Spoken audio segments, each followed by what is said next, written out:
I don't know if you heard this story, but look, man, there's been some, and I don't really care where you're at on the immigration issue.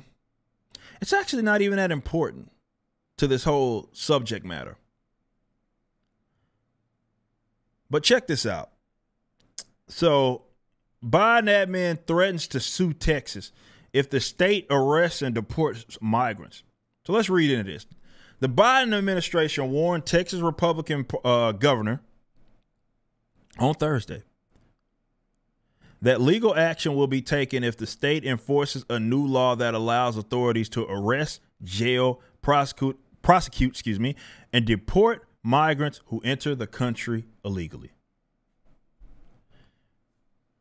A Justice Department official said in a letter sent to Abbott that the law was unconstitutional and contrary to the U.S. commitment to ensuring the processing of non-citizens consistent with the Immigration and Nationality Act. The law, dubbed SB 4 or Senate Bill 4, is part of the state's Operation Lone Star, and it goes in effect March 5th. SB 4 is preempted and violates the United States Constitution. Accordingly, the United States intends to suit to enjoin the enforcement of SB 4 unless Texas agrees to refrain from enforcing the law. And that's what Principal Deputy Assistant Attorney General Brian Boynton writes. And it was signed into law, and it makes illegally entering U.S. from Mexico a state crime and authorizes police to arrest individuals suspected of crossing the Rio Grande between ports of entry. Migrants caught will be entering the country. Let's say this. They face a Class B misdemeanor charge, carrying a punishment up to 6 months in jail. Repeat offenders will be subject to second-degree felony. SB 4 allows Texas judges to drop charges against migrants if they agree to be deported. The new law intrudes into a field that is occupied by the federal government and is preempted. That's the problem, and that's what Boynton's saying. And this is the fundamental issue with the federal government, and this is why I say that decentralization is our only way out of this. And this is also why I said that immigration and your feelings on it is irrelevant, or are irrelevant. So this is what happened. The federal government, I'm going to just give it to you logically. It's illogical, but it's logic in their sense. The federal government has tasked itself with this responsibility, right? My borders, okay. Texas feels like they aren't enforcing rules. Texas says they're going to enforce it themselves. Federal government gets mad at them. Federal government gets mad at them for taking matters in their own hands. So they said, hey, this is our responsibility, even though they aren't actually acting on said responsibility. And I would argue that that probably happens more often in the government, period, like in regards to the federal government. What I mean by that is that they often hold monopoly on a certain thing, and they make it illegal. Even if you have a solution, they make it illegal and or expensive in order to actually fix an actual problem, right? This is what's happening right now. This is exactly what's happening right now.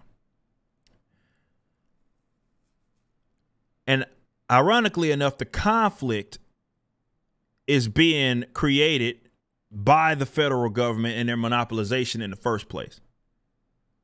And this is why I think that people, and I know there's folks, even other people that quote unquote are conservative, which they really push back on this issue of decentralization because they say it's unrealistic and all this other dumb shit.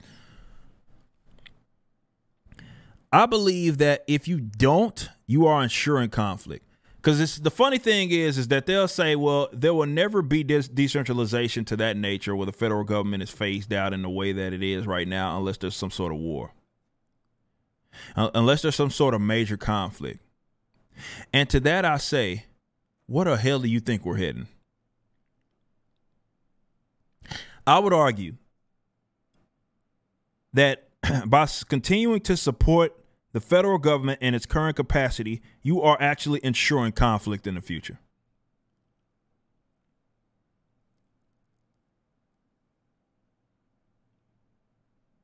The most peaceful route, and I'm not saying it will be peaceful in its entirety. I'm saying the most peaceful route, even if there is to be a little conflict, is going to be decentralization.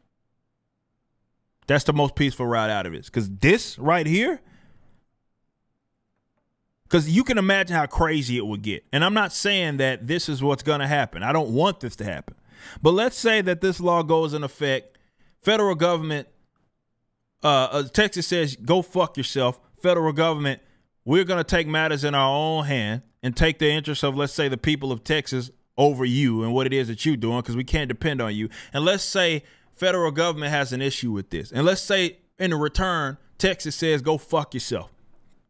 We're going to do what it is you're doing. What the hell? What do you think is going to happen out of that? Right? If the legitimacy continues, or the perceived legitimacy that the federal government has continues, you are ensuring a conflict. And it's a conflict that they start. The best route is to say, okay, bet. Y'all go do your thing. And it shouldn't be just a Texas thing.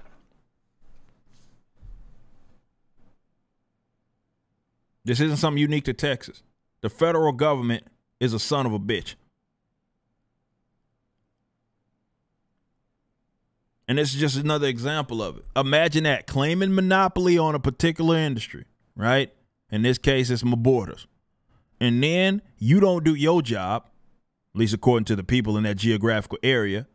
And then when the people say, go screw yourself, okay, we're going to take matters in your own hand, you have a conflict or you have a problem with that. I don't think these are the good guys. Alpha Core #1's pre-order is live. Written by the legendary Chuck Dixon and penciled by Joe Bennett. Visit Rippaverse.com to grab a copy and any of the merchandise items. Be sure to also check out the animated trailer for the campaign, which is the latest project from Rippaverse Studios. Y'all be easy.